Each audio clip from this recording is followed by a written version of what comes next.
Ma sœur a comploté pour m'effacer, elle nous a fait descendre de son yacht, mon fils et moi, pour me voler ma compagnie.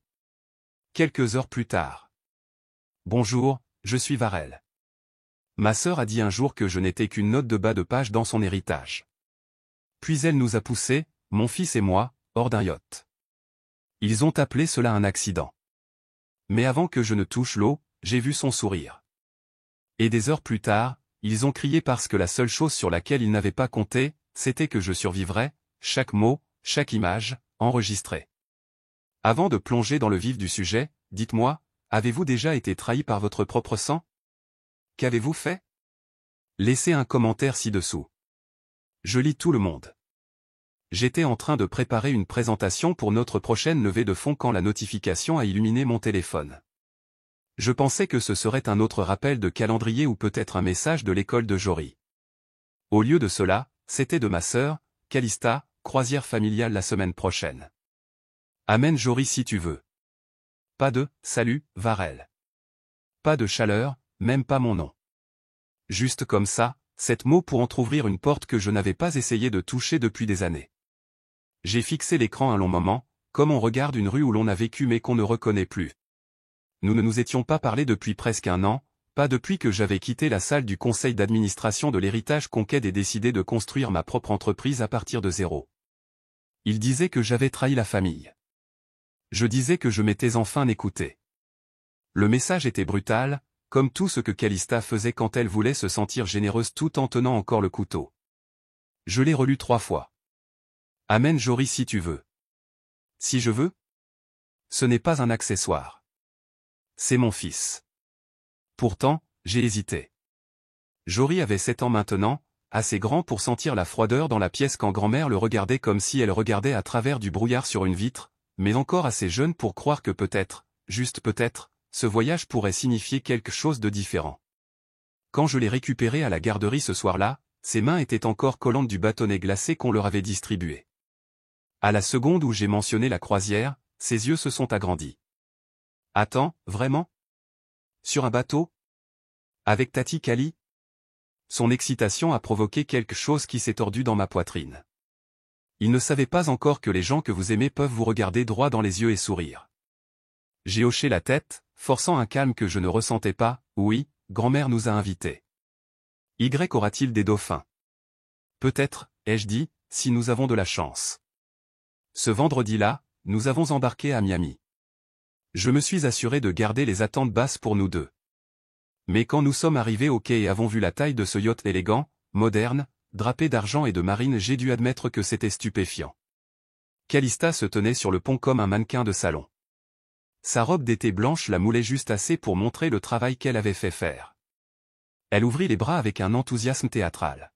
« Jory » s'exclama-t-elle, « tu as tellement grandi. Regarde-toi. » Elle le serra fort dans ses bras, puis se tourna vers moi avec un sourire si étudié que je pouvais en voir les coutures. « Salut, salut » ai-je répondu, raide comme un piquet. Notre mère apparut derrière elle. Eleanor avait toujours été celle avec le sourire plus pincé et les étreintes plus froides. Elle m'a étreinte pendant exactement 2 secondes, puis s'est retirée en posant une main sur mon coude. « Je suis contente que tu sois venue, dit-elle. C'est important de montrer l'unité maintenant. » L'unité? Je me demandais à qui il la montrait. Sur le pont, un grand panneau de bienvenue imprimé reposait contre la balustrade polie, en caractères dorés audacieux, « Bienvenue à bord », honorant les fondateurs de Conquête Legacy, Charles Consinqued et Calista Consinqued. J'ai regardé fixement. Aucune mention de la division biotechnologique que j'avais construite depuis mon garage. Pas de Varel, pas même une mention de courtoisie. L'air sentait les agrumes et le sel. Ma gorge s'est nouée. Pourtant, j'ai souri. J'étais doué pour ça. On nous a conduits au salon principal. Cuir blanc, plancher en teck, flûte de champagne distribuée par un personnel en uniforme. C'était une scène tirée d'un magazine de style de vie, si ce style de vie n'incluait pas le goût d'être oublié. Calista leva un verre. Au futur de Conquête Legacy, dit-elle fort, et aux personnes qui l'ont réellement construit. La pièce rit. J'ai levé mon verre avec les autres. Le vin était doux, familier. Il a heurté le fond de ma gorge et y est resté, épais. Je me suis souvenu de la première fois que je lui avais montré la recette, il y a des années, dans mon appartement, avant qu'elle n'ait des facettes et avant qu'elle ne me regarde comme un handicap. Elle m'avait demandé de la refaire encore et encore, disant que c'était le seul vin qui ne lui donnait pas de maux de tête. Maintenant, on me le resservait comme un tour de passe-passe qu'elle avait appris en France. Quelqu'un près de moi murmura, la meilleure chose que Cali ait jamais inventée. Je n'ai rien dit. Au lieu de cela, j'ai tout avalé, le vin, le rire, la gomme. Puis, je me suis tourné et j'ai regardé mon fils, assis sur le canapé à côté d'Eleanor, souriant à quelque chose qu'elle disait. Il avait l'air si ouvert, si plein d'espoir. Je ne voulais pas gâcher ça pour lui. Pas encore. Alors, je me suis redressé, j'ai souri plus largement, et j'ai ravalé mon amertume derrière mes dents comme un secret que je n'étais pas prête à partager. Alors que le soleil sombrait dans l'eau, baignant le pont d'une lumière ambrée, Eleanor se pencha vers Jory et lui chuchota quelque chose qui le fit lever les yeux. Sa voix était douce, mais j'en ai saisi assez pour me figer sur place. Ce voyage, dit-elle, changera tout. Et je l'ai cru, juste pas de la manière qu'elle entendait. Le lendemain s'est déroulé sous un ciel trop parfait pour qu'on puisse s'y fier. Le soleil jetait un éclat brillant sur les balustrades polies du yacht, et la mer semblait peinte. Tout à bord semblait soigneusement arrangé. Ma cabine était notablement éloignée des autres, nichée sous le pont près du ronronnement du moteur, le genre d'emplacement qui dit « Nous ne t'avons pas oublié. Nous ne voulions juste pas que tu sois trop proche. » Le petit déjeuner ne m'a pas été annoncé directement. Je l'ai seulement su parce que Jory est revenu en courant du pont principal, les joues rouges d'excitation. « Maman, Tati Cali dit qu'il y a du pain perdu et des smoothies à la mangue. » J'ai forcé un sourire. « Est-ce qu'elle m'a invité aussi ?» Il cligna des yeux. « Je crois. » Elle a juste dit « Monte, gamin. » C'était toujours comme ça. Les invitations passaient par mon fils comme si j'étais une pensée après coup, même en présence des personnes qui m'avaient élevé. Pendant la journée, je suis resté sur le pont supérieur. J'ai regardé l'océan. J'ai lu la moitié d'un roman. Le personnel, malgré tout son vernis, me parlait rarement au-delà du nécessaire. Des sourires sans dents. Des hochements de tête qui n'atteignaient jamais les yeux. Quelque chose n'allait pas. Vers minuit, après avoir couché Jory et vérifié mes emails dans la faible lumière de ma cabine, un coup interrompit le bourdonnement du bateau. 3 coups secs. J'ai vérifié l'heure, 23h58. Dehors se tenait Harris, l'un des membres de l'équipage. Il gardait les yeux baissés. « Monsieur qu'on s'inquiète demande votre présence dans la bibliothèque. » Il dit que c'est privé. Privé ? Bien sûr. J'ai enfilé un sweat à capuche et j'ai suivi les couloirs polis jusqu'à la bibliothèque près de la poupe. Les lumières à l'intérieur brillaient d'une lueur chaude. Une unique lampe de table projetait des ombres douces sur les étagères en acajou. Mon père était assis seul. Charles Consinqued avait tout l'air de l'homme qui avait autrefois présidé 3 conseils d'administration simultanément, posé, cher, et entièrement conscient de son propre pouvoir. « Varel, dit-il, comme si c'était un accueil. Entre. Assieds-toi. » Sur le bureau reposait un mince dossier en cuir. Un stylo était posé à côté, centré comme s'il avait été placé pour une cérémonie. Il désigna la chaise en face de lui. « J'apprécie que tu prennes le temps, » commença-t-il. « Ça ne prendra pas longtemps. » Je n'ai pas parlé, je me suis juste assise. Il ouvrit le dossier et fit glisser quelques pages vers moi. « Juste quelques formalités administratives, dit-il. Un transfert temporaire d'autorité de l'entreprise, purement pour optimisation fiscale. Les juristes préfèrent ça comme ça pour la fin du trimestre. » J'ai regardé les papiers. Mon nom y figurait, mais pas en tant que co-signataire, juste comme celle qui renonçait à l'autorité. Mes doigts effleurèrent le bord du papier. Et cela redevient effectif quand ? Après le trimestre. Procédure standard. Tout est réversible. Pourquoi mon avocat n'a-t-il pas été mis dans la boucle ? Il sourit à nouveau. C'est interne, familial. Nous ne voulons pas susciter un examen inutile. Inutile pour qui ? C'est alors que la porte s'ouvrit. Calista entra, portant une robe de chambre bien trop glamour pour minuit. Sa surprise était clairement répétée. « Oh ! Je ne savais pas que cela se passait maintenant, » dit-elle, feignant la timidité. « Papa, tu lui as au moins offert du thé. » Elle traversa la pièce, ses talons claquant doucement, et s'appuya sur le dossier de sa chaise. Varel, ne réfléchis pas trop. Tu sais comment ça se passe avec les trucs trimestriels. Ce ne sont que des papiers, comme se passait le fil dentaire, nécessaire mais ennuyeux. Je l'ai regardé. Pourquoi cette urgence soudaine? Elle pencha la tête. Parce que l'entreprise évolue, et nous devons tous être alignés. Soit tu es à bord, soit tu nous ralentis. Je me suis levé. Mon équipe juridique l'examinera à notre retour à Miami, ai-je dit. D'ici là, rien ne sera signé. Mon père n'a pas objecté, mais je l'ai vu, le tressaillement de sa mâchoire, le serrement à la tempe. Tu as toujours compliqué les choses simples, dit-il doucement. Et juste comme ça, j'étais congédié. Le lendemain matin, mon plateau de service en chambre n'est jamais arrivé. Quand j'ai demandé, le steward m'a dit que ma demande n'avait pas été reçue. À la piscine, on a dit à Jory qu'il ne pouvait pas nager jusqu'à nouvel ordre. Nouvelle règle de sécurité.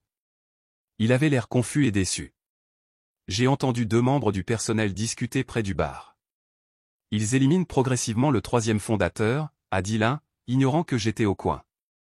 En douceur. Moins de drame comme ça. 3e fondateur? C'était moi. Au brunch, l'atmosphère brillait d'une fausseté qui semblait fraîchement appliquée. Calista fit teinter son verre de mimosa. 2 transitions, dit-elle, le sourire large. Hélène Lanard était assise à côté d'elle avec une visière de créateur, levant lentement son regard de derrière ses lunettes de soleil pour croiser le mien. Pas de mots, juste ce demi-sourire narquois. Même Jory se pencha vers moi et chuchota, « Pourquoi Tati n'arrête pas de te sourire comme si elle était en colère ?» J'ai posé ma serviette. Parce que parfois, dis-je doucement, les gens sourient le plus quand ils cachent quelque chose. Cette nuit-là, longtemps après que le bateau se fût calmé et que les lumières sur le pont se furent tamisées, j'ai attendu que Jory soit endormi. D'accord. Puis j'ai attrapé la petite lampe de poche de ma trousse de toilette et je suis sorti de notre cabine, pieds nus, mais pas silencieux sur la moquette épaisse. J'avais besoin de réponses, et je savais où elles seraient, pas dans le salon, pas dans les toasts glissants du vin, mais en bas, dans les quartiers du personnel. Ce que j'ai trouvé m'a donné la chair de poule. Le faisceau de la lampe de poche tremblait dans ma main, non pas à cause du balancement du bateau, mais à cause de quelque chose de plus froid, de plus profond, le genre de frisson qui commence dans votre colonne vertébrale et se propage. Le couloir menant au quartier du personnel était plus étroit que dans mon souvenir. Mes pieds nus se déplaçaient silencieusement sur la moquette douce, dépassant des placards de rangement et des bacs à linge qui sentaient l'amidon et l'air marin. Je me suis arrêté près de l'office arrière. Quelqu'un fredonnait. Je me suis figé. Puis elle est apparue dans la lumière. Mademoiselle Varel? La femme de ménage que j'avais aidée une fois pendant la crise médicale de son fils. J'avais viré les fonds directement. Sans fanfare, juste d'une mère à une autre. Je n'ai jamais rien attendu en retour. Elle a regardé autour d'elle et a baissé la voix, « Il pense que vous dormez. » Plus maintenant, ai-je chuchoté. Elle s'est approchée, tremblante. Je n'allais rien dire, mais j'ai entendu mademoiselle Calista. Elle a dit que vous seriez parti d'ici lundi. Que toute cette croisière est censée être une réinitialisation. Ma gorge s'est nouée. Une réinitialisation? Elle a hoché la tête. Elle a utilisé les mots réinitialisation pacifique, comme si vous étiez simplement retiré discrètement. Je ne pense pas qu'ils s'attendent à ce que vous reveniez de ce voyage-là même, ou que vous reveniez du tout. J'ai serré la lampe de poche plus fort. Pendant un moment, j'aurais juré que le sol avait basculé, mais ce n'était pas la mer. C'était la vérité, qui finissait par éclater. Je l'ai remerciée du regard. Elle a disparu aussi vite qu'elle était venue. Je me suis aventuré plus loin dans la zone de l'équipage, poussant une porte marquée « Recyclage des déchets ». Quelque chose m'y avait attiré, intuition ou peur, je ne sais pas. Au-dessus de la poubelle se trouvait un document froissé, légèrement taché de café mais toujours lisible. Mon souffle s'est coupé, dossier investisseur, projection T4, Conquête Legacy Biotech. Auteur, Calista Rennes, PDG et fondatrice. Aucune mention de moi. Aucune. Mais chaque point de données, chaque diagramme, chaque ligne dans la section des notes, je les avais écrits il y a 2 semaines dans mon bureau de Miami, même les photos intégrées. L'une d'elles était de Jory tenant un modèle de prothèse imprimé en 3D que nous avions aidé à financer. Ils avaient tout volé. J'avais l'impression d'avoir reçu un coup de pied. Ma vision s'est brouillée, mais je ne pouvais pas me permettre de pleurer. Pas ici. Pas maintenant. Je me suis précipité vers les cabines des invités, me déplaçant dans les couloirs sombres aussi rapidement et silencieusement que possible. À l'intérieur de notre suite, je suis allé directement à mon ordinateur portable. Mes doigts volaient sur le clavier, essayant d'accéder à notre disque en nuage, à notre serveur interne. Accès refusé. J'ai essayé mon email professionnel. Mot de passe rejeté. J'ai réessayé. Verrouillé. Puis, j'ai vérifié l'onglet des notifications de mon téléphone. Enterré parmi les mises à jour d'expédition et les newsletters marketing, se trouvait un communiqué de presse transféré automatiquement que je n'avais pas vu plus tôt dans la journée. Conquête Legacy Biotech annonce une restructuration stratégique sous la direction visionnaire unique de la PDG Calista Rennes. Je ne pouvais plus respirer. Ils avaient déjà dit au monde que j'étais parti, et je n'avais même pas encore quitté le bateau. J'ai claqué l'ordinateur portable. La lumière de mon téléphone s'est atténuée. Je n'ai réalisé à quel point je serrais la mâchoire que lorsque j'ai senti mes muscles me faire mal. Puis je l'ai entendu. Des pas légers. Jory entra dans la pièce en pyjama Batman, les cheveux ébouriffés par le sommeil. « Maman » chuchota-t-il, « j'ai fait un mauvais rêve. » J'ai ouvert les bras, et il s'est glissé à côté de moi, son petit corps dégageant une chaleur et une confiance que je sentis soudain ne pas mériter. « Raconte-moi » ai-je demandé doucement. Il enfouit son visage dans mon flanc. J'ai entendu Tati Calista en bas tout à l'heure. Elle a dit, nous n'avons pas besoin de revenir. Elle a dit à quelqu'un que nous étions de vieux chapitres. J'ai fermé les yeux.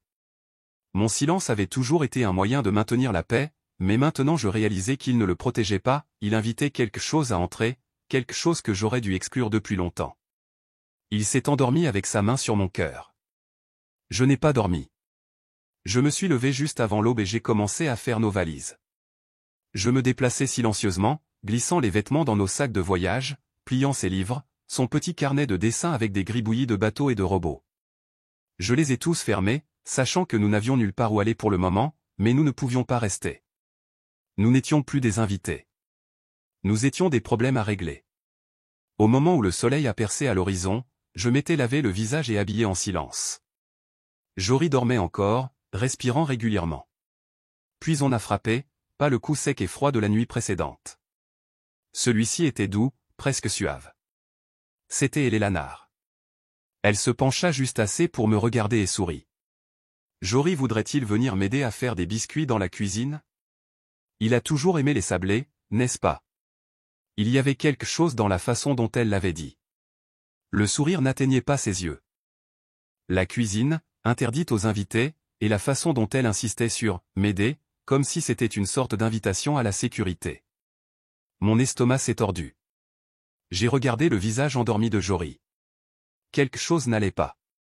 Très mal. La voix d'Eleanor s'est éteinte, mais le malaise qu'elle avait semé en moi s'est rapidement enraciné. J'ai suivi ses pas dans le couloir étroit, ma respiration courte, chacun de ses mots se répétant dans ma tête comme un battement de tambour sourd. Des biscuits dans la cuisine. Quelque chose dans le ton qu'elle utilisait. Ce n'était pas chaleureux. Ce n'était pas grand maternel. C'était délibéré, doux, mais avec quelque chose en dessous, quelque chose de calculé.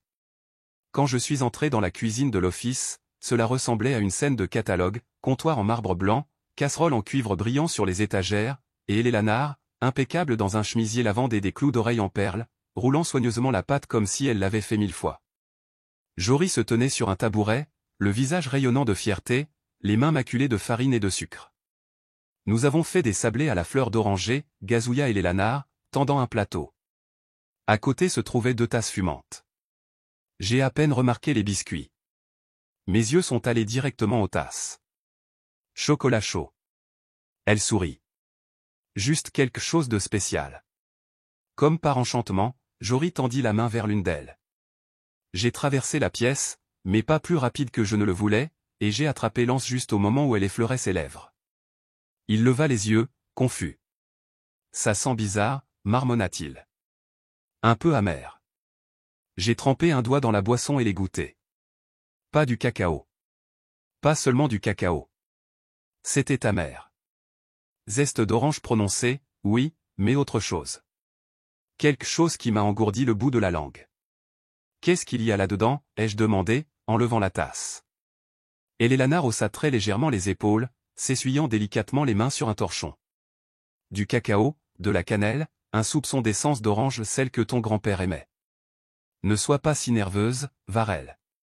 Tout ne tourne pas toujours autour de toi. Il y avait ce ton, le même que Calista utilisait quand elle souriait trop largement ou faisait teinter son verre juste un temps trop fort. J'ai serré fort la main de Jory et je suis sorti. Pas de merci. Pas de regard en arrière. De retour dans notre cabine, je l'ai assis avec un carnet de dessins et j'ai mis un dessin animé, assez bas pour ne pas attirer l'attention. Puis, j'ai pris mon téléphone. Je devais parler à mon avocat. J'ai composé son numéro sécurisé. L'appel s'est connecté pendant une fraction de seconde, puis a eu un bug, l'écran vacillant entre les images avant de se figer, mais pas avant que je ne voie quelque chose en arrière-plan. C'était une image fixe de Calista dans mon bureau de Miami, pas une salle de réunion, mon bureau.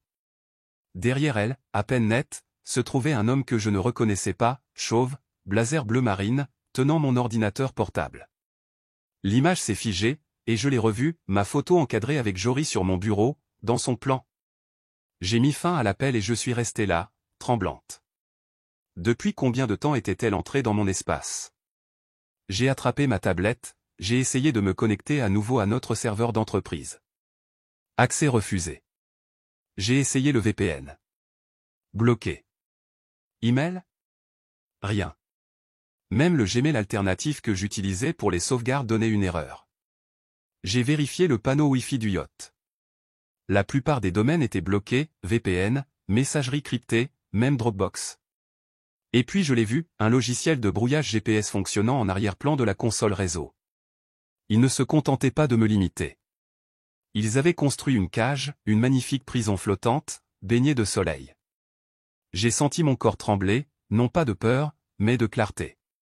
Ils ne m'avaient pas invité à revenir pour guérir la famille. Ils m'avaient invité pour m'effacer, avec un sourire. Je me suis tourné vers Jory, qui coloriait un robot, la langue tirée en signe de concentration. « Bébé », dis-je en m'agenouillant à côté de lui. « À partir de maintenant, je veux que tu restes près de moi, d'accord ? Ne pars avec personne. Ni grand-mère, ni Tati Calista, même pas pour des biscuits. » Il leva les yeux, perplexe. « Pourquoi ? » Parce que parfois les gens font semblant d'être gentils alors qu'ils ne le sont pas, et maman doit te garder en sécurité. Il hocha lentement la tête. Comme cette émission avec le renard qui portait des lunettes ? Oui, ai-je chuchoté. Exactement comme ça. Quand il est allé aux toilettes, j'ai ouvert la petite pochette noire enfouie au fond de ma valise. Elle contenait un minuscule traceur étanche, 2 téléphones prépayés anonymes et une liste de contacts d'urgence que je n'avais pas consultés depuis des années. J'ai glissé un traceur dans la basket de Jory à la gauche juste sous la semelle. Il ne le remarquerait pas, mais moi si. L'autre, je l'ai pressé dans la doublure de mon soutien-gorge. J'en avais fini d'attendre le prochain coup. Ce soir-là, le dîner fut servi sur le pont supérieur, sous un dé de lanterne. Calista porta un autre toast. Bien sûr qu'elle l'a fait. Cette fois, aux étapes franchies et aux transitions honorées. Personne ne me regarda sauf Jory, qui tendit la main sous la table pour tenir la mienne. Après le dîner, nous sommes retournés à la cabine. J'ai vérifié 2 fois la serrure, sécurisé la porte coulissante du balcon, préparé les vêtements du lendemain, réglé 2 alarmes. Puis un léger coup frappa à la porte. Charles. Il se tenait là avec son aplomb habituel, pull bleu marine, pantalon kaki. Pas un cheveu de travers. Petit déjeuner demain. Juste nous, dit-il. Sur le pont. Un dernier repas de famille avant que nous n'accostions. Il sourit comme si c'était paternel, mais il y avait quelque chose de final dans sa voix, quelque chose de lourd, quelque chose de répété. J'ai hoché la tête mais n'ai pas répondu. Il est parti sans attendre de réponse. Quand j'ai fermé la porte derrière lui, je me suis appuyé contre elle. Il n'avait pas fini. Il ne faisait que commencer. Je n'ai pas fermé les yeux une seule fois cette nuit-là.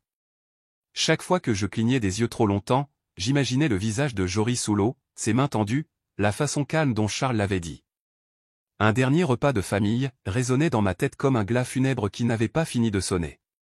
J'ai fait mes valises en silence, méthodiquement, avec un œil toujours sur la porte, pièce d'identité, argent liquide d'urgence, la balise GPS étanche que je gardais pour les voyages en mer.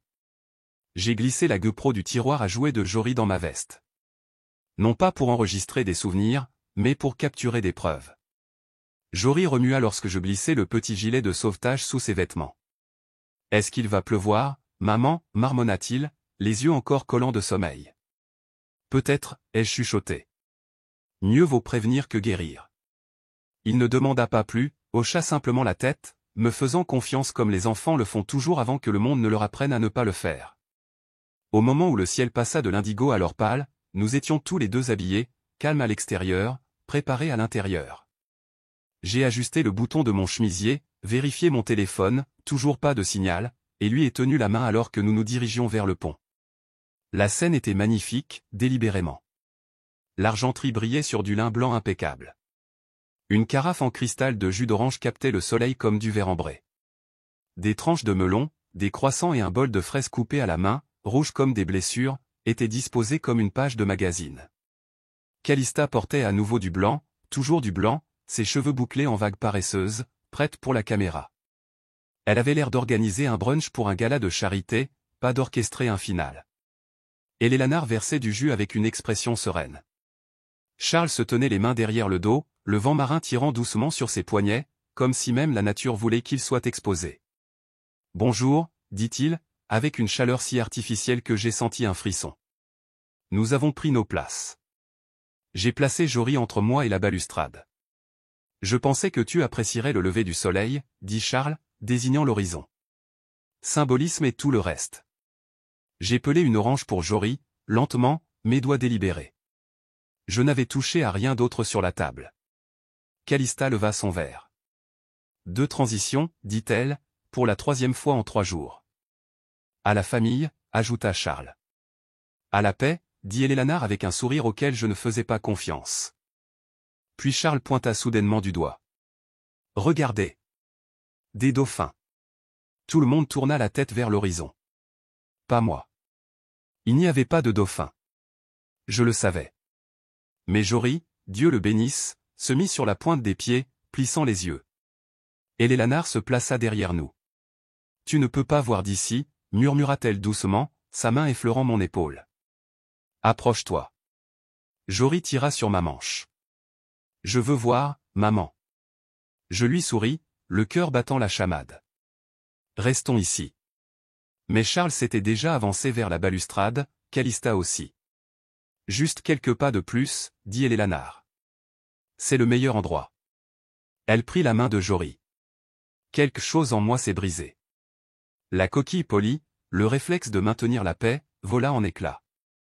Non, ai-je dit, plus fort que je ne le voulais. Il reste avec moi. Ils se sont tous retournés en même temps. Et puis, avant que je ne puisse réagir, quelque chose m'a percuté le dos. Le monde a basculé. J'ai tendu la main vers Jory, attrapé sa veste, son col, n'importe quoi. Ses pieds se sont soulevés du pont. Nous étions en apesanteur, et puis, l'impact. Le sel a rempli mon nez, ma bouche, mes oreilles. Le froid était une gifle, un coup de poing, un cri. Jory donnait des coups de pied. J'ai enroulé mes bras autour de lui et j'ai donné un grand coup de pied vers le haut. Nous avons refait surface, toussant, crachant, nous agrippant. Une bouée de sauvetage flottait à proximité, dérivant de la poupe. Qu'elle ait été jetée ou délogée, je m'en fichais. Je l'ai poussé dessus, les bras engourdis mais en mouvement. Tiens bon, ai-je râpé. Ne lâche pas. Il hocha la tête, les dents claquant. J'ai regardé en arrière. Le yacht. Il s'éloignait. Personne ne criait. Aucune alarme ne sonnait. Personne ne se penchait par-dessus bord avec panique ou confusion ou même curiosité. Il retournait vers la table, vers le jus et les fruits et les couverts, comme si rien ne s'était passé. Calista rit. Je pouvais l'entendre à travers l'eau, léger, vif, comme un toast lors d'un mariage. Mes muscles hurlaient, ma veste me tirait vers le bas. J'ai agrippé le bord de la bouée de sauvetage et j'ai gardé le visage de Jory au-dessus de la surface. Il était pâle, clignant rapidement des yeux. Maman, est-ce qu'on va mourir? Non, ai-je dit. Pas aujourd'hui. Il ne demanda pas plus. Le yacht devenait plus petit, juste une autre lueur sur le vaste bleu. Et toujours pas de secours, pas de demi-tour. En faisant la planche, j'ai incliné la tête en arrière vers le ciel. Il pense que je suis parti, ai-je chuchoté entre mes dents qui claquaient, et puis, encore plus bas, laissez-les. Les vagues nous berçaient comme une cruelle berceuse, régulière et indifférente. Les petits doigts de Jory s'étaient tus dans les miens. J'ai ajusté son poids sur la bouée de sauvetage, le gardant aussi sec que possible pendant que je flottais à côté de lui, un bras passé dans la corde. Le soleil montait plus haut, sa chaleur vive sur ma peau trempée de sel. Mes épaules me faisaient mal, mes lèvres s'étaient gercées, mais je lui chuchotais doucement, comme si nous étions à la maison, blottis dans notre lit, tu es en sécurité, mon cœur. Nous attendons juste maintenant. Quelqu'un arrive. Il hocha la tête, les yeux mi-clos. Est-ce qu'ils apporteront des crêpes? J'ai souri, malgré la brûlure derrière mes yeux. Peut-être. Puis, faible mais croissant, un son, un hachage rythmique, bas et constant. J'ai tourné la tête vers le ciel. Un point sombre contre le bleu du matin, qui grossissait. La balise GPS avait fait son travail. L'hélicoptère planait au-dessus comme un gardien mécanique. Le vent fouettait la surface de l'eau en un miroitement. Un plongeur sauta dans l'océan. Rapide, précis.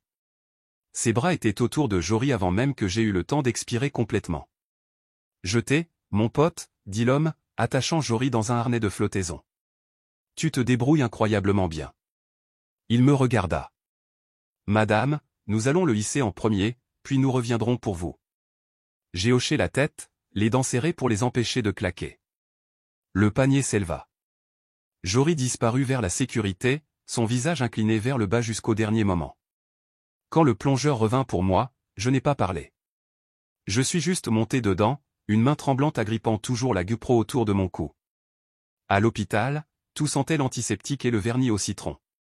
Jory était enveloppé dans des couvertures chaudes, déjà profondément endormi sur le lit de camp à côté de moi. J'étais assise droite, une perfusion dans le bras, mes mains tremblant encore, plus à cause de ce qui nous attendait que de ce à quoi nous avions échappé. L'infirmière m'a demandé si j'avais besoin d'appeler quelqu'un. J'ai juste souri. Déjà réglé. Dès qu'elle est partie, je me suis connecté au Wi-Fi de l'hôpital. La GoPro s'est synchronisée automatiquement, les images se téléchargeant en arrière-plan. J'ai ouvert mon cloud privé et créé un dossier intitulé « Vérité ». Sans légende, sans contexte. J'ai découpé un clip de 37 secondes, clair, horodaté, zoomé sur les bras ouverts de Charles et la posture silencieuse d'Eleanor, les rires en arrière-plan, l'éclaboussure, le cri de Jory. Je l'ai envoyé à un contact, un journaliste en qui j'avais confiance depuis un projet sur l'équité en santé 3 ans auparavant. Juste le clip. En quelques minutes, mon téléphone a vibré. Une alerte, vidéo privée vue 12 fois. Puis 34, puis 96. Pourtant, je n'ai rien dit. Plus tard, pendant que Jory faisait la sieste, j'ai ouvert mon ancien compte Gmail, un que je n'avais pas touché depuis des années. Il était là, une sauvegarde déclenchée, un message que j'avais intégré à mon système de sécurité infaillible, programmé pour s'envoyer si je ne m'étais pas connecté à ma plateforme professionnelle principale dans les 48 heures. Sujet, si vous lisez ceci, quelque chose s'est mal passé. Destinataire, mon avocat, mon responsable de la conformité, 2 membres du conseil d'administration en qui j'avais confiance. L'email contenait les journaux d'accès de l'entreprise, les versions de mes présentations aux investisseurs, les métadonnées complètes et les horodatages vidéo de notre voyage en yacht, y compris des captures d'écran des diapositives modifiées de Calista. C'était déjà en cours de traitement. Mon silence avait activé quelque chose de plus puissant que n'importe quelle confrontation, des preuves, des étapes programmées, une préautorisation légale. Je n'avais pas réalisé que j'avais fait ça. Pas vraiment. Mais je l'avais fait. Quelque part au fond de mon esprit, j'avais dû toujours le savoir. La pièce s'est assombrie. Une infirmière a tiré le rideau. Je suis resté assise là dans la pénombre, écoutant la respiration douce de Jory. Et puis, à 19h44, mon téléphone a de nouveau vibré. C'était une capture d'écran envoyée par un numéro inconnu. Elle montrait ma famille, Calista, Charles, et Eleanor, descendant d'un jet privé. Piste de Miami, large sourire, champagne à la main. La légende en dessous, ils sont rentrés chez eux. Pensais que tu étais toujours parti. Ils célèbrent. Mon estomac s'est noué, mais mon visage est resté impassible, parce que la célébration avait commencé. Juste pas celle à laquelle il s'attendait. La photo restait sur mon écran comme un défi. Calista, les jambes croisées, portant un toast à quelque chose d'invisible. Et les lanards avec ce sourire cassant. Charles souriant comme un homme qui pensait avoir enfin gagné. Il se tenait dans ma maison de Miami, célébrant mon effacement. Ma notice nécrologique n'avait pas encore paru dans les journaux, mais il dansait déjà sur ma tombe. J'ai fixé l'image pendant un long moment. Puis j'ai décroché le téléphone. L'agent Marc, le même homme qui avait sorti Jory de la mer, coordonnait déjà avec mon avocat. Il n'a pas eu besoin d'être convaincu. Les images de la GoPro suffisaient. Le système était lent, mais quand il bougeait avec poids. Nous avions 6 heures. C'est tout ce dont j'avais besoin. Le soleil venait à peine de se coucher quand je suis entré dans le salon, le même où Calista s'était tenue autrefois en talons de créateur, livrant un monologue répété sur l'héritage pour ses adeptes. Le canapé était toujours en place, la plante toujours fausse, le cadre de notre famille parfaite toujours mis en scène au-dessus de la cheminée. Je me suis assise exactement là où elle s'était assise. Jory serrait l'insigne des garde-côtes contre sa poitrine. Il était resté silencieux depuis l'hôpital, mais maintenant, en me regardant fermer la pochette contenant les diapositives originales des investisseurs, il a enfin parlé. Il pense que nous sommes toujours partis? J'ai hoché la tête.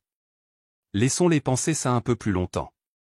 Il s'est assis à côté de moi et a rentré ses jambes sous le plaid.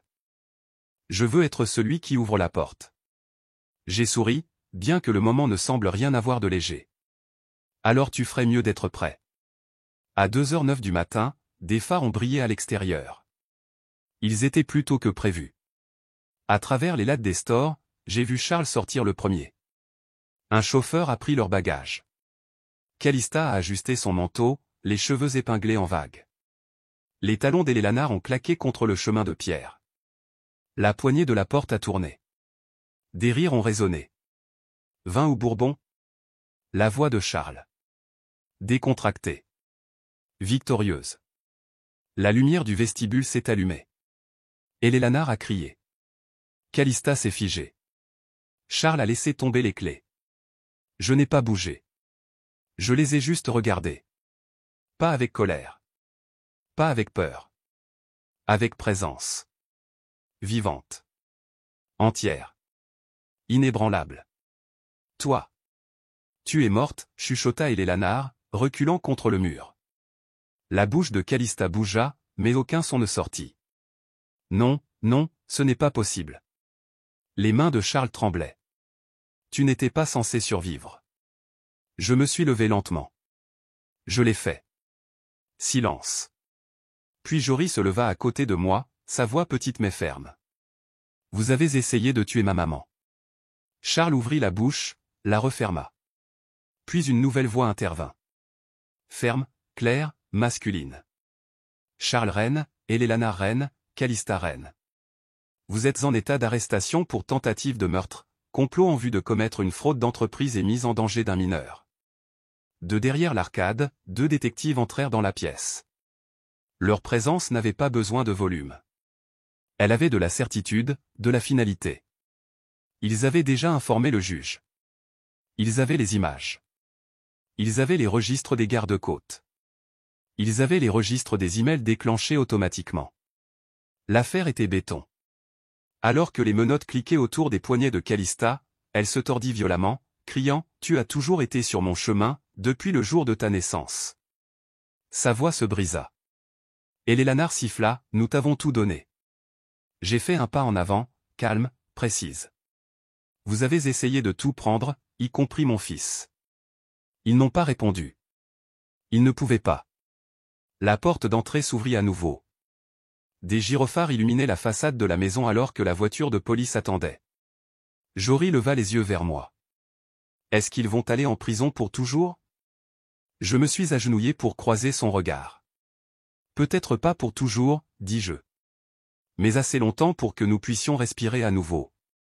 La voiture s'éloigna, et avec elle, des décennies de silence que je n'avais pas réalisé avoir porté dans ma poitrine. Nous sommes restés sur le pas de la porte, juste nous deux. Pas de bruit, plus d'ombre, juste un petit garçon avec un insigne et une mère qui avaient appris à transformer la douleur en force. Plus tard cette nuit-là, pendant que Jory dormait, blotti contre un oreiller trop grand pour sa taille, j'ai ouvert ma boîte de réception pour vérifier les dépôts légaux. Un nouveau message clignotait en haut. Sujet, pour vos yeux seulement. En pièces jointes, une image numérisée, une seule page, manuscrite, écriture familière, celle de mon père, envoyée de l'infirmerie de la prison du comté. La boîte de réception a sonné à 6h32. Jory dormait encore, blotti dans le creux de mon bras. Je ne voulais pas bouger, mais l'objet du message m'attirait, lettre numérisée, Charles Rennes. Je me suis assise lentement, le cœur calme mais l'estomac noué. J'ai cliqué. L'image s'est chargée lentement, l'encre inégale, comme si le stylo avait glissé ou la main avait tremblé. Ce n'était pas long, juste 5 phrases, peut-être 6. J'avais tort. J'ai laissé la peur et la cupidité réécrire notre famille. Je n'attends pas de pardon. Je voulais juste que tu saches que j'ai toujours été fier de toi, et je détestais ça. C'était tout. Il n'y avait pas d'explication, pas de promesse de changer, pas de demande de pitié, juste les os d'une vérité qu'il n'avait jamais dite à voix haute, desséchée, presque trop tard pour importer. Je n'ai pas pleuré. J'ai fermé l'ordinateur portable. À 10h, mon avocat avait confirmé que la prochaine audience avançait, une session préliminaire diffusée en direct pour déterminer le statut de la caution. Calista avait réussi à orchestrer une conférence de presse au préalable à partir d'un lien Zoom sécurisé à l'intérieur de la prison. Nous avons regardé depuis la salle de conférence du cabinet, en silence. Elle avait l'air soignée, voire radieuse, dans un blazer pâle et une chaîne en or minimaliste. Ses yeux parcouraient le groupe de presse virtuel comme s'il s'agissait d'un lancement de produit. « Ma sœur a des difficultés, dit-elle, d'une voix douce et étudiée. Vous avez tous vu à quel point les choses sont devenues émotionnelles sur le yacht. Elle n'est clairement pas bien. Les images qui circulent sont trompeuses. Tenez, laissez-moi vous montrer quelque chose. » Son équipe a coupé sur une vidéo. Faible contraste, refiltré, image tremblante me montrant élever la voix contre Charles. Moi gesticulant brusquement. Un recouvrement audio déformé donnait l'impression que je le menaçais. Je l'ai supplié, disait l'enregistrement de moi, coupé et édité, de me donner ce qui m'appartient, ou je le ruinerais. Quelques halètements se firent entendre à travers les haut-parleurs. Ma mâchoire se serra, mais je restai immobile. Elle a fabriqué un drame pour gagner de la sympathie, dit Calista. Elle manipule un récit parce qu'elle a perdu le contrôle de l'entreprise. Les commentaires diffusés en direct s'illuminèrent, certains en soutien, d'autres sceptiques. La presse, toujours affamée, nourrissait les deux loups jusqu'à ce que mon avocat se penche vers le micro. Nous aimerions présenter des preuves contraires, votre honneur.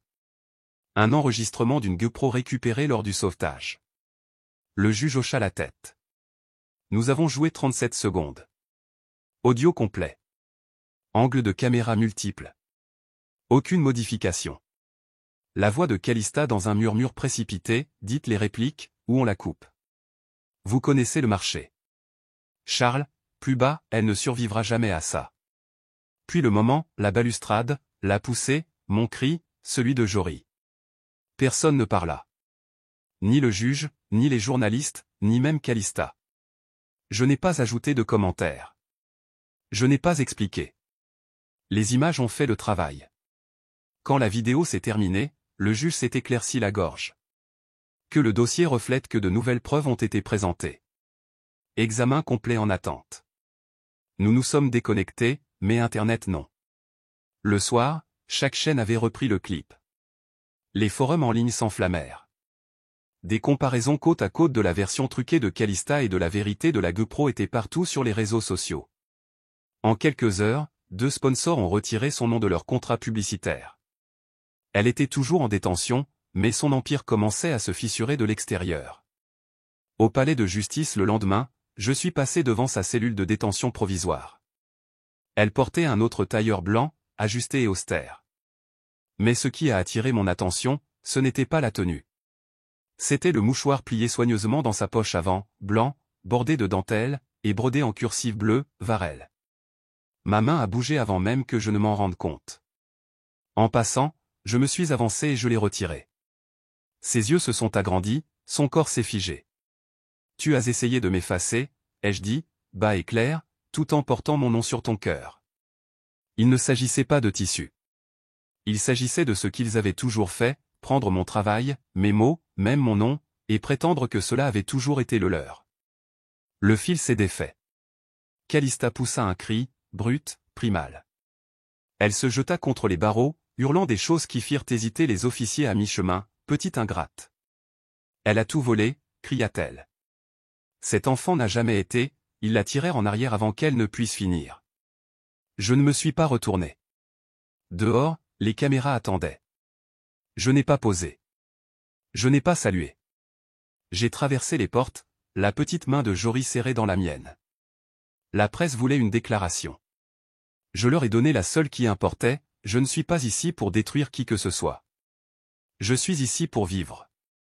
C'est tout ce que j'ai toujours voulu. De retour à la maison, nous avons éteint les informations. Nous n'avions pas besoin des mises à jour. Elles viendraient, que nous le voulions ou non. Cette nuit-là, Jory et moi avons pris 2 chaises pliantes et nous nous sommes assis sous le chêne dans le parc, à 3 pâtés de maison de notre appartement. L'air sentait l'herbe fraîche et le barbecue de quelqu'un dans la rue. Il a ri, vraiment ri, pour la première fois depuis des semaines. Ça jaillissait de lui, léger et insouciant, comme l'enfance devrait l'être. Mais en le regardant, quelque chose dans ses yeux m'a immobilisé. Derrière le rire, il y avait une ombre, quelque chose qui ne s'était pas tout à fait dissipé. Le vent bruissait dans les feuilles au-dessus de nous, doux comme un souffle sur la peau. Le rire de Jory résonnait encore, mais il était plus calme maintenant, plus espacé. Ses jambes pendaient du banc du parc alors qu'il donnait des coups de pied à des choses invisibles dans l'air. Je le regardais, non pas avec inquiétude, plus maintenant, mais avec quelque chose de plus doux, comme de la vénération. Il avait vu plus que n'importe quel enfant ne devrait. Et d'une manière ou d'une autre, il ne s'était pas effondré. Il avait juste appris à plier avec la tempête. Cette nuit-là, sous les chênes, marqua le début d'une saison différente. Une année s'était écoulée. Le procès s'est soldé par une condamnation complète, tentative de meurtre, complot, fraude d'entreprise. Calista a écopé de 22 ans sans possibilité de libération conditionnelle. Et Lélanard a été condamné à 20 ans. Charles, eh bien, Charles est mort 3 mois après le début de sa peine, d'une embolie pulmonaire. Soudaine, silencieuse, presque trop facile pour l'homme qui avait failli laisser sa fille se noyer. Jory et moi avons déménagé à Jacksonville. Pas trop loin, pas trop près. Un endroit où nous pourrions être anonymes. Et puis, si nous le choisissions, visible à nouveau. J'ai lancé Silented, un programme de mentorat pour des gens comme moi. Ceux rejetés par le sang, effacés par la lignée, négligés par leur propre chair et leur propre sang. Nous avons aidé à reconstruire des CV, à redémarrer des carrières, à réécrire l'estime de soi. Je n'ai jamais voulu de vengeance. Je ne voulais juste pas que le silence l'emporte. Lors de notre première exposition, sur le thème « Restauration », j'ai placé un petit cadre en verre sur un piédestal blanc. À l'intérieur, pressé et conservé, le mouchoir.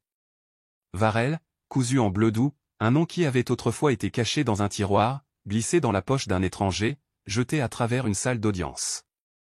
Maintenant, il était au centre de la scène. En dessous, une plaque de bronze indiquait « Nous ne sommes pas ce qu'ils nous ont appelés. Nous sommes ce que nous décidons de devenir. » Les gens s'arrêtaient. Certains hochaient la tête. Certains pleuraient. Une femme a murmuré « J'en avais besoin. » Plus tard cette nuit-là, alors que je fermais la galerie, une femme aux cheveux argentés et aux yeux comme les miens est sortie de l'ombre d'un pilier. Elle m'a tendu une enveloppe, usée au coin. « Votre père a demandé à mon mari de poster ceci. Il est décédé le mois dernier. Je l'ai trouvé en nettoyant le tiroir. » J'ai hoché la tête, engourdi. À l'intérieur se trouvait une feuille de papier pliée et autre chose. Un dessin froissé, jauni par le temps, des bonshommes allumettes. Une maison de guingois. Une petite silhouette étiquetée, moi, oublié. Mon écriture, 6 ans. Je me souviens l'avoir dessinée. Je me souviens que ma mère l'avait jetée. Mais au dos, écrit d'une main que je n'avais pas vue depuis la lettre de prison, je n'aurais jamais dû les laisser t'oublier. Je n'ai pas pleuré, mais j'ai lâché prise. Et c'était tout. L'entreprise que nous avions construite, ce qu'il en restait, a survécu.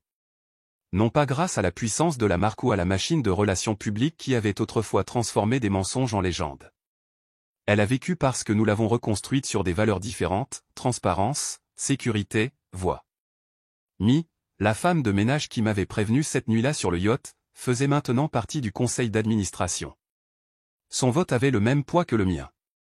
Jory a aidé à nommer l'assistant IA de notre nouveau laboratoire de diagnostic. Il l'a appelé Justice. Et peut-être que c'était le dernier mot dont nous avions besoin. Un soir, nous rentrions à pied de son club d'échecs. L'air sentait le poulet frit et le paillis de pain. Il fredonnait quelque chose à voix basse quand il a soudainement levé les yeux. « Maman ? » ?»« Oui. »« Est-ce qu'on les reverra un jour ?» Je n'ai pas menti. « J'espère que non, » ai-je dit. « Mais si c'est le cas, nous n'aurons pas besoin de nous cacher. » Il y réfléchit une seconde. Puis il sourit. À la maison, il a couru nourrir le chat. Je me suis arrêté dans le couloir, le bout des doigts effleurant le bord de ce cadre de mouchoir sur le mur. Autrefois, je l'aurais regardé et je me serais souvenu de la douleur. Maintenant, cela ressemblait plus à une armure. Certaines familles vous élèvent pour être forts. D'autres vous élèvent pour être silencieux. Mais la chose la plus puissante que j'ai jamais faite a été d'arrêter de demander à être vu et de commencer à vivre comme si je l'étais déjà.